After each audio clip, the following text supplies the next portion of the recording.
Class 8 বোর্ডের দিকে নজর দাও। আজকে আমরা কি করব?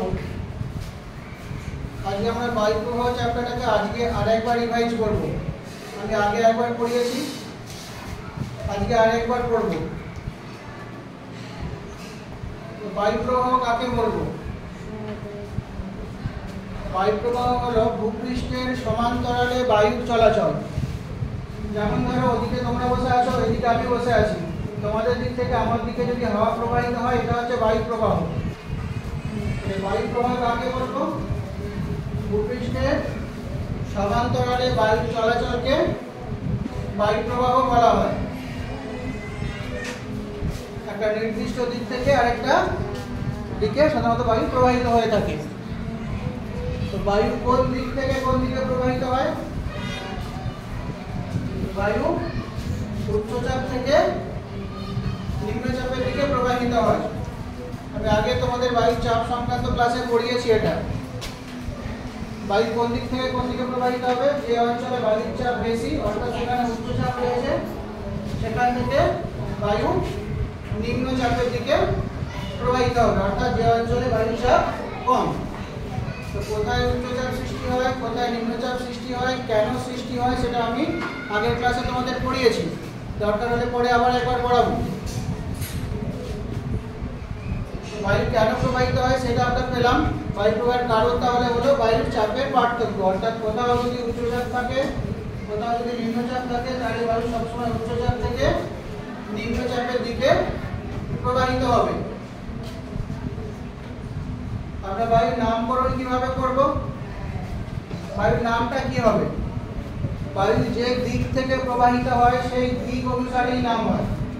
যেমন ধরো বায়ু যদি উত্তর দিক থেকে প্রবাহিত হয় তাহলে বায়ুর নাম হবে উত্তরা বায়ু।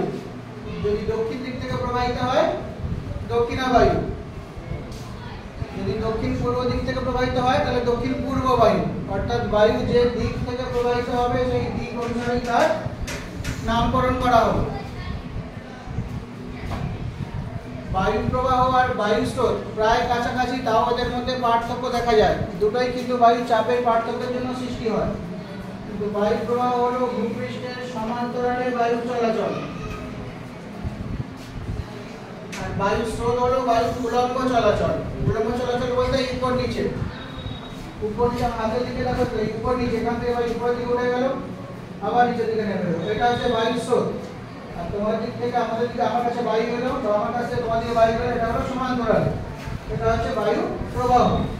তাহলে বায়ু স্রোত কাকে বলবো? বায়ু উলম্ব চলাচল। উলম্ব চলাচল অর্থাৎ উপর থেকে নিচের দিকে কোনো কোনো অঞ্চলে বায়ু স্রোতের সৃষ্টি হয়। আমরা কোন যন্ত্রের সাহায্যে জানবো কোন দিক থেকে বায়ু প্রবাহিত হচ্ছে? কোন যন্ত্রের সাহায্যে আমরা জানতে পারবো কোন দিক থেকে বায়ু প্রবাহিত? এটাকে বললাম না, বায়ু প্রবাহের নামটা দিক অনুসারে হয়। তো আগে তোমাদের জানতে হবে কোন দিক থেকে বায়ু প্রবাহিত হচ্ছে। কোন দিক থেকে প্রবাহিত হচ্ছে কি করে জানবো? যন্ত্রের নাম হচ্ছে বাত পতাকা। কিভাবে জানবো যন্ত্রটার নাম? বাত পতাকা। এই বাত পতাকা যন্ত্রের সাহায্যে আমরা সহজেই বুঝতে পারবো বায়ুটা কোন দিক থেকে প্রবাহিত হচ্ছে আর বায়ু কত কিলোমিটার গতিতে প্রবাহিত হচ্ছে। মাঝে মধ্যে টিভিতে বা খবরের কাগজে বা অন্যান্য রেডিওতে বা অন্যান্য মাধ্যমে খবর পাও না যে ঝড় হবে, এত কিলোমিটার বেগে হাওয়া প্রবাহিত হবে। কি করে জানলাম আমরা? কোন যন্ত্র দিয়ে মাপি? যে যন্ত্রটা দিয়ে মাপি সেই যন্ত্রটার নাম হচ্ছে অ্যানিমোমিটার। কি দিয়ে মাপি আমরা? কোন যন্ত্র দিয়ে বায়ু গতিবেগ মাপবো? যন্ত্রটার নাম কি? যন্ত্রটার নাম হচ্ছে অ্যানিমোমিটার। কোন যন্ত্র দিয়ে মাপবো বায়ু গতিবেগ? অ্যানিমোমিটার। আরেকবার রিভিশন করি। বায়ু প্রবাহ কাকে বলবো? বোর্ডের দিকে নজর দাও। কাকে বলবো বায়ু প্রবাহ? বোর্ডের দিকে নজর দাও আর আমার কথা মন দিয়ে শোনো। খাতায় লিখে রাখলেই পড়া হয়ে যাবে না, খাতা ভরিয়ে কোনো লাভ নেই। বায়ু প্রবাহ কাকে বলবো? বোর্ড দেখো, বোর্ডের দিকে পড়ো। ভূপৃষ্ঠের সমান্তরালে বায়ু চলাচলকে বায়ু প্রবাহ বলে। বায়ু কোন দিক থেকে কোন দিকে প্রবাহিত হবে? বায়ু সবসময় বা সর্বদা উচ্চচাপ থেকে নিম্নচাপের দিকে প্রবাহিত হবে। সব সময় উচ্চচাপ থেকে নিম্নচাপের দিকে প্রবাহিত হবে। বায়ু কেন প্রবাহিত হবে? কেন আমাদের হাওয়া দেয়? কেন বুঝতে পারি? কি কারণে ঘটে? বায়ু কেন প্রবাহিত হয়? বায়ু প্রবাহের কারণ কি? বায়ু প্রবাহের কারণ হলো বায়ুর চাপের পার্থক্য। বায়ুর চাপের পার্থক্যের জন্যই বায়ু প্রবাহিত হয়। কোন দিক থেকে কোন দিকে প্রবাহিত হয়? উচ্চচাপ থেকে নিম্নচাপের দিকে। কেন প্রবাহিত হয়? বায়ুর চাপের পার্থক্যের জন্য। অর্থাৎ যেখানে চাপ বেশি সেখান থেকে বায়ু, যেদিকে চাপ কম সেদিকে প্রবাহিত হবে। কোন যন্ত্রের সাহায্যে জানবো আমরা বায়ু কোন দিক থেকে প্রবাহিত হচ্ছে? অর্থাৎ হাওয়াটা উত্তর দিক থেকে দিচ্ছে নাকি দক্ষিণ দিক থেকে নাকি পূর্ব নাকি পশ্চিম? কিভাবে জানবো? কোন যন্ত্রের সাহায্যে জানবো কোন দিক থেকে বায়ু প্রবাহিত হচ্ছে? বায়ু প্রবাহের দিক কিভাবে নির্ণয় করবো? যন্ত্রটার নাম কি? যন্ত্রটার নাম হচ্ছে বাত পতাকা। যন্ত্রটার নাম বাত পতাকা। কোন যন্ত্রের সাহায্যে জানবো? বাত পতাকা। আর গতিবেগ কি দিয়ে মাপবো? গতিবেগ কি দিয়ে মাপবো? কত কিলোমিটার বেগে হাওয়া দিচ্ছে কি দিয়ে জানবো আমরা? যন্ত্রটার নাম কি? বোর্ডের দিকে দেখো, দেখে দেখেই বলো। যন্ত্রটার নাম কি? বায়ুর গতিবেগ মাপার যন্ত্রের নাম কি? অ্যানিমোমিটার।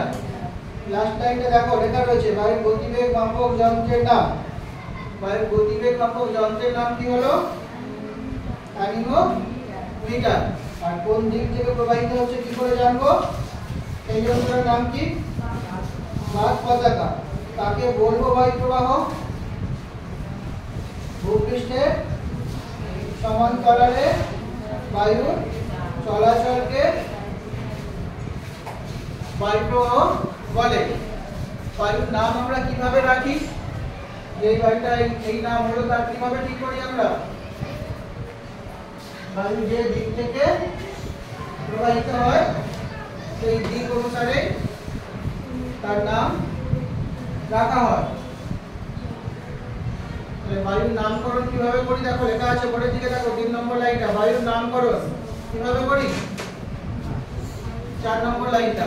বায়ু প্রবাহের নামকরণ। বায়ু যে দিক থেকে প্রবাহিত হয় সেই দিক অনুসারে বায়ুর নামকরণ করা হয়। তাহলে যদি বুঝতে পারি দক্ষিণ দিক থেকে বায়ু প্রবাহিত হচ্ছে তাহলে বায়ুটার নাম কি হবে? দক্ষিণা বাতাস বা দক্ষিণা হাওয়া। যদি পশ্চিম দিক থেকে বায়ু প্রবাহিত হয় তার নাম কি হবে? পশ্চিমা বায়ু। যদি পূর্ব দিক থেকে প্রবাহিত হয় তার নাম কি হবে? পূর্বালি বায়ু। উত্তর দিক থেকে প্রবাহিত হলে উত্তরা বায়ু। যে দিক থেকে বায়ু প্রবাহিত হয় সেই দিক অনুসারে তার নামকরণ করা হয়। কাকে বলবো বায়ু প্রবাহ? বায়ু প্রবাহ কাকে বলবো? ভূপৃষ্ঠের সমান্তরালে বায়ুর চলাচলকে বায়ু প্রবাহ বলা হয়। বায়ু স্রোত কাকে বলবো? 5 নম্বর লাইনটা দেখো, বায়ু স্রোত কাকে বলবো? বায়ুর উলম্ব চলাচল। উলম্ব চলাচলটা উপর থেকে নিচে বা নিচে থেকে উপরের দিকে, এটা উলম্ব। উলম্ব চলাচলকে বলা হয় বায়ুর স্রোত। কাকে বলবো বায়ু স্রোত? বায়ুর উলম্ব চলাচলকে বায়ু স্রোত বলা হয়। বায়ুর গতিবেগ আমরা কোন যন্ত্র দিয়ে মাপি? আজকে ঝড় হবে 50 কিলোমিটার বেগে।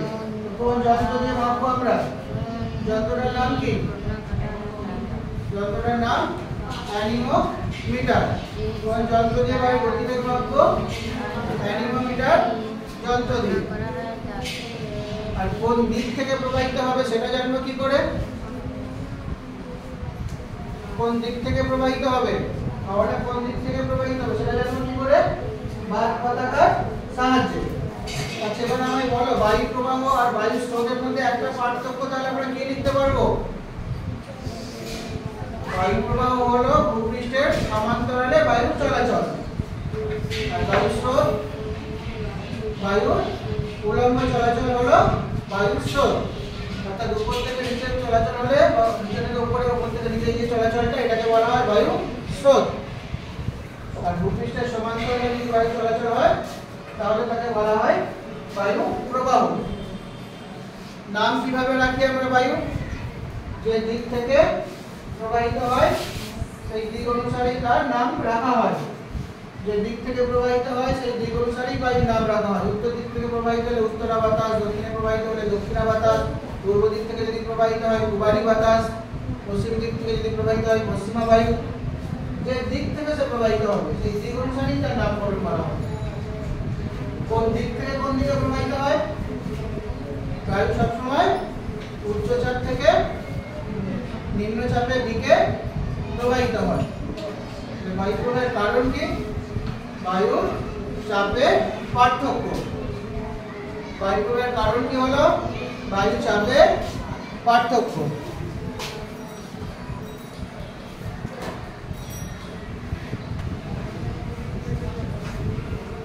এবার দেখো কোরিওলিস বল আমরা কাকে বলবো? যে কোনো বস্তু। এবার লাট্টু দেখেছো একটা পিনের উপর ঘুরে, সেই রকমই আমাদের পৃথিবীও পশ্চিম থেকে পূর্ব দিকে তার অক্ষের চারিদিকে ঘুরছে। যে কোনো বস্তুই যখন তার অক্ষের চারিদিকে ক্রমাগত ঘুরতে থাকবে, অনবরত ঘুরতে থাকবে, তাহলে একটা কেন্দ্র বহির্মুখী বলের সৃষ্টি হয়।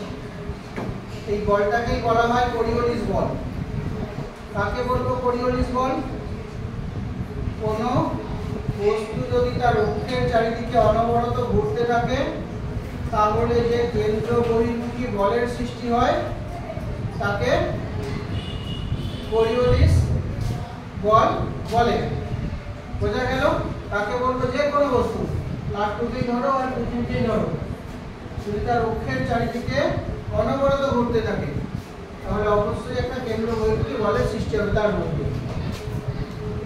এই কেন্দ্র বহির্মুখী পৃথিবীতেই ঘুরে তার অক্ষের চারিদিকে, তাহলে পৃথিবীতেও একটা কেন্দ্র বহির্মুখী বলের সৃষ্টি হবে।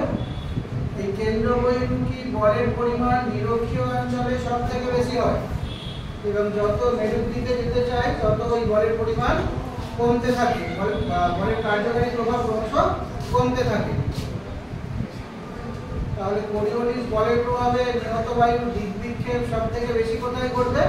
সেটাও নিরক্ষীয় অঞ্চলে ঘটবে, কারণ নিরক্ষীয় অঞ্চলে কোরিওলিস বলের পরিমাণটা সব থেকে বেশি। আর নিরক্ষীয় অঞ্চল থেকে আমরা যত মেরুর দিকে যেতে থাকবো কোরিওলিস বলের পরিমাণ তত কমতে থাকবে। আর একটা জিনিস এখানে জেনে রাখবো, কোরিওলিস বল অর্থাৎ কেন্দ্র বহির্মুখী বল, এবং আরো একটা বলের সৃষ্টি হয় ঘূর্ণায়মান বস্তুতে, সেটা হচ্ছে কেন্দ্রমুখী বল। কেন্দ্র বহির্মুখী বল এবং কেন্দ্রমুখী বল এই দুটোর পরিমাণ সমান এবং এরা পরস্পরের বিপরীতে কাজ করে। ঘূর্ণায়মান বস্তুতে উৎপন্ন হওয়া কেন্দ্রমুখী বল এবং কেন্দ্র বহির্মুখী বল দুটোরই পরিমাণ সমান হয় এবং এরা পরস্পরের বিপরীতে কাজ করে।